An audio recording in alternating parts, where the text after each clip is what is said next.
ये आकाशवाणी रायपुर है। प्रादेशिक समाचार बुलेटिन के साथ मैं शुभ्रा भट्टाचार्य।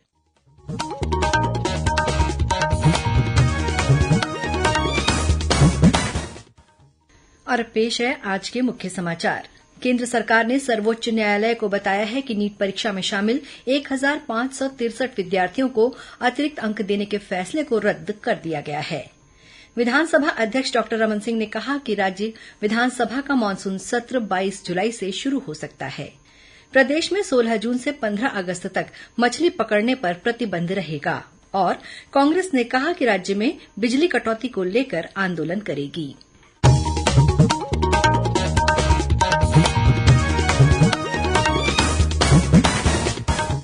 अब समाचार विस्तार से। केंद्र सरकार ने सर्वोच्च न्यायालय को सूचित किया है कि 1563 नीट यूजी के छात्रों को एमबीबीएस, बीडीएस और अन्य पाठ्यक्रमों में दाखिला लेने के लिए अतिरिक्त अंक देने का फैसला रद्द कर दिया गया है।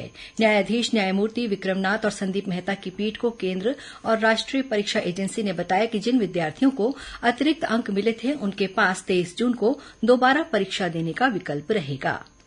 एजेंसी ने कहा कि पहले से घोषित काउंसलिंग कार्यक्रम में कोई बदलाव नहीं होगा, क्योंकि दोबारा होने वाली परीक्षा के परिणाम 30 जून तक घोषित किए जाएंगे। सर्वोच्च न्यायालय ने आज इस बात को दोहराया कि वो नीट यूजी प्रवेश काउंसलिंग प्रक्रिया पर रोक नहीं लगाएगा। इस बीच केंद्र सरकार ने कहा है कि नीट यूजी में प्रश्न पत्र लीक होने का कोई सबूत नहीं मिला है। सरकार ने परीक्षा में किसी भी तरह की गड़बड़ी के आरोपों से भी इनकार किया है। नई दिल्ली में शिक्षा मंत्रालय का कार्यभार संभालने के बाद मीडिया से बातचीत में धर्मेंद्र प्रधान ने छात्रों और अभिभावकों को आश्वासन दिया कि केंद्र उन्हें न्याय दिलाने के लिए प्रतिबद्ध है। उन्होंने कहा कि मामला सर्वोच्च न्यायालय में है और परीक्षा के संबंध में शिक्षाविदों की एक समिति भी बनाई गई है। छत्तीसगढ़ विधानसभा का मानसून सत्र 22 जुलाई से शुरू होने की संभावना है। विधानसभा अध्यक्ष डॉक्टर रमन सिंह ने आज मुख्यमंत्री निवास कार्यालय में हुई बैठक के बाद पत्रकारों से चर्चा करते हुए बताया कि संसदीय कार्य मंत्री के प्रस्ताव पर मुख्यमंत्री विष्णुदेव साय ने मानसून सत्र के लिए तारीख तय कर ली है। इस संबंध में अधिसूचना जल्द जारी होगी। आज मुख्यमंत्री निवास कार्यालय में हुई बैठक में नवा रायपुर में निर्माणाधीन नए विधानसभा भवन, विधायक विश्राम गृह और विधानसभा के अधिकारियों कर्मचारियों के आवास निर्माण के संबंध में चर्चा की गई। बैठक में विधानसभा अध्यक्ष डॉक्टर रमन सिंह, मुख्यमंत्री विष्णुदेव साय, उप मुख्यमंत्री अरुण साव सहित लोक निर्माण विभाग के अधिकारी मौजूद थे। इस अवसर पर डॉक्टर सिंह ने लोक निर्माण विभाग के अधिकारियों को नए विधानसभा भवन की ऊर्जा जरूरतों की पूर्ति के लिए सोलर सिस्टम लगाने, परिसर में वृक्षारोपण करने, वाटर हार्वेस्टिंग के उपाय करने के साथ ही निर्माण की गुणवत्ता पर विशेष ध्यान देने के निर्देश दिए। बैठक में पीडब्ल्यूडी के अधिकारियों ने बताया कि नया विधानसभा भवन अगले साल मार्च या अप्रैल तक बनकर तैयार हो जाएगा। वर्षा ऋतु में मछलियों में होने वाले प्रजनन को ध्यान में रखते हुए प्रदेश भर में 16 जून से 15 अगस्त तक मछली पकड़ने पर प्रतिबंध रहेगा। इस दौरान सभी नदियों, नालों और छोटी नदियों, सहायक नदियों में जिन पर सिंचाई के तालाब, जलाशय बने हुए हैं, उनमें केज कल्चर के अलावा सभी प्रकार के मछली पकड़ने के तरीकों पर अगले आदेश तक प्रतिबंध रहेगा। ये प्रतिबंध छोटे तालाब या अन्य जल स्रोत जिनका संबंध किसी नदी नाले से नहीं है के अलावा जलाशयों में किए जा रहे केज कल्चर में लागू नहीं होगा। इन नियमों का उल्लंघन करने पर छत्तीसगढ़ राज्य मत्स्य क्षेत्र अधिनियम के तहत 1 साल की सजा अथवा 10,000 रुपए का जुर्माना या दोनों लगाए जाने का प्रावधान है।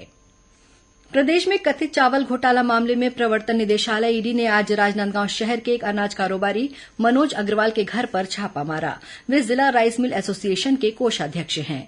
मिली जानकारी के अनुसार आज सुबह 5 बजे ईडी की 5 सदस्यीय टीम व्यापारी के घर पहुंची और छापे की कार्रवाई शुरू की। ईडी की टीम दस्तावेजों की जांच कर रही है। इससे पहले ईडी ने मनोज अग्रवाल के डोंगरगढ़ स्थित निवास पर बीते 8 और 9 जून को दबिश देकर दस्तावेजों की जांच की थी। गिरौदपुरी में जैतखाम में तोड़फोड़ की घटना और बलौदाबाजार में कलेक्टर एसपी कार्यालय में आगजनी की घटना का निरीक्षण करने कांग्रेस के वरिष्ठ नेता, विधायक और पदाधिकारी कल 14 जून को बलौदाबाजार जाएंगे। इन नेताओं में प्रदेश कांग्रेस अध्यक्ष दीपक बैज, नेता प्रतिपक्ष डॉक्टर चरणदास महंत और पूर्व मुख्यमंत्री भूपेश बघेल शामिल हैं। कांग्रेस के नेता घटनास्थल का निरीक्षण करने के साथ स्थानीय नागरिकों से चर्चा करेंगे। कांग्रेस ने राज्य सरकार पर प्रदेश भर में बिना कारण विद्युत कटौती किए जाने का आरोप लगाया है। प्रदेश कांग्रेस संचार विभाग के अध्यक्ष सुशील आनंद शुक्ला ने कहा कि पिछले 6 महीने में विद्युत सरप्लस वाला छत्तीसगढ़ विद्युत कटौती का केंद्र बन गया है। उन्होंने कहा कि सरकार उपभोक्ताओं को बिजली उपलब्ध नहीं करा पा रही है, उल्टे बिजली का बिल बढ़ा दिया गया है। कांग्रेस ने चेतावनी दी है कि बिजली कटौती को लेकर प्रदेश में जल्द ही पार्टी द्वारा आंदोलन किया जाएगा। प्रादेशिक समाचार आप आकाशवाणी रायपुर से सुन रहे हैं।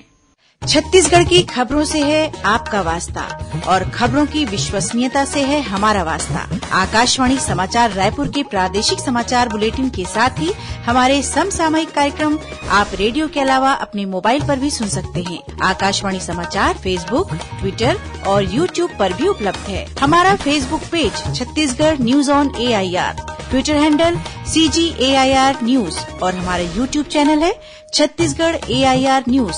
तो अब रेडियो के साथ ही आपके मोबाइल के जरिए भी हम पहुंच रहे हैं आप तक। छत्तीसगढ़ की हर खबर के लिए सुनते रहिए आकाशवाणी समाचार।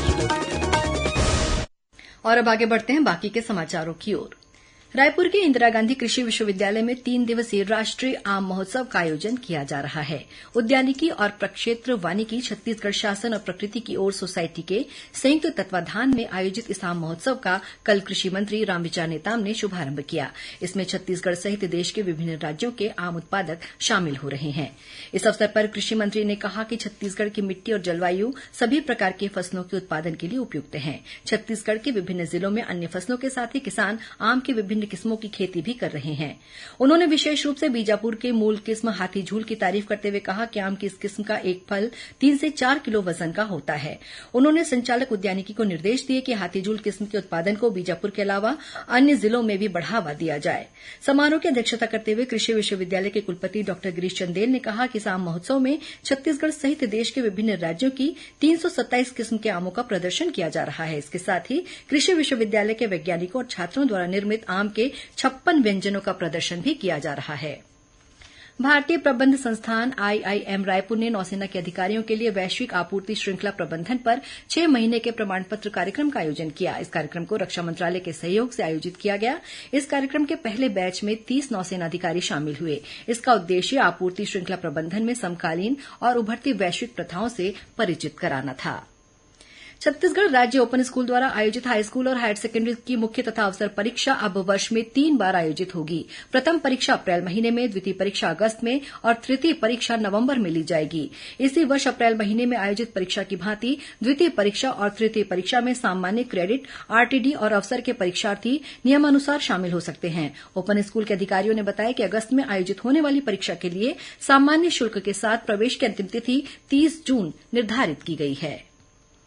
दक्षिण पूर्व मध्य रेलवे के बिलासपुर मंडल के कोतरलिया रेलवे स्टेशन के डाउनग्रेड को राष्ट्रीय ताप विद्युत निगम NTPC तलाईपल्ली माइंस लाइन से जोड़ने के लिए नॉन इंटरलॉकिंग का कार्य किया जाएगा। इस वजह से 22 से 30 जून तक इस मार्ग पर 22 ट्रेनों का परिचालन रद्द रहेगा।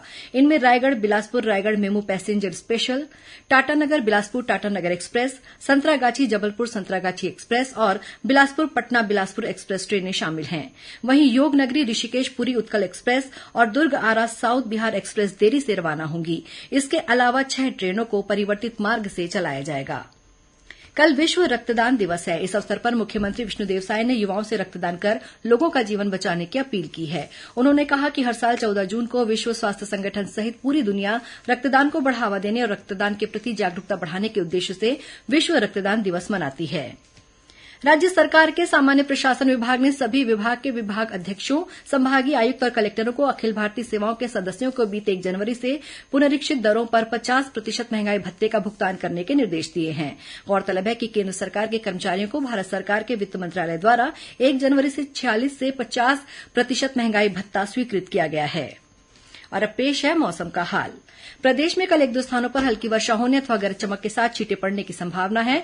मौसम विभाग के अनुसार एक ऊपरी हवा का चक्रीय चक्रवाती घेरा बिहार के ऊपर बना हुआ है। इसके असर से प्रदेश में 1-2 स्थानों में गरज चमक के साथ अंधड़ चलने और आकाशीय बिजली गिरने की संभावना है। और अब कुछ खबरें संक्षेप में। छत्तीसगढ़ उच्च न्यायालय ने राज्य के सरकारी अस्पतालों में नवजात शिशुओं के इलाज की सुविधाओं के मामले को स्वतः संज्ञान में लेते हुए राज्य के अतिरिक्त मुख्य सचिव को निर्देश दिए हैं कि सभी अस्पतालों में नवजात शिशुओं के लिए जरूरी सुविधाएं उपलब्ध कराई जाएं। 10वें अंतर्राष्ट्रीय योग दिवस के अवसर पर 14 जून से रायपुर में योग शिविर का आयोजन किया जाएगा। यह आयोजन शासकीय आयुर्वेद महाविद्यालय द्वारा नालंदा परिसर में सुबह 7 से 8 बजे तक होगा। और गौरेला पेंड्रा मरवाही जिले की पुलिस ने एक वाहन से 1400 लीटर से अधिक शराब जब्त की है। बताया जा रहा है कि शराब मध्य प्रदेश से लाई गई थी। अंत में मुख्य समाचार एक बार फिर। केंद्र सरकार ने सर्वोच्च न्यायालय को बताया है कि नीट परीक्षा में शामिल 1563 विद्यार्थियों को अतिरिक्त अंक देने के फैसले को रद्द कर दिया गया है। विधानसभा अध्यक्ष डॉक्टर रमन सिंह ने कहा कि राज्य विधानसभा का मानसून सत्र 22 जुलाई से शुरू हो सकता है। प्रदेश में 16 जून से 15 अगस्त तक मछली पकड़ने पर प्रतिबंध रहेगा। और कांग्रेस ने कहा कि राज्य में बिजली कटौती को लेकर आंदोलन करेगी। इसी के साथ प्रादेशिक समाचार बुलेटिन समाप्त हुआ। नमस्कार।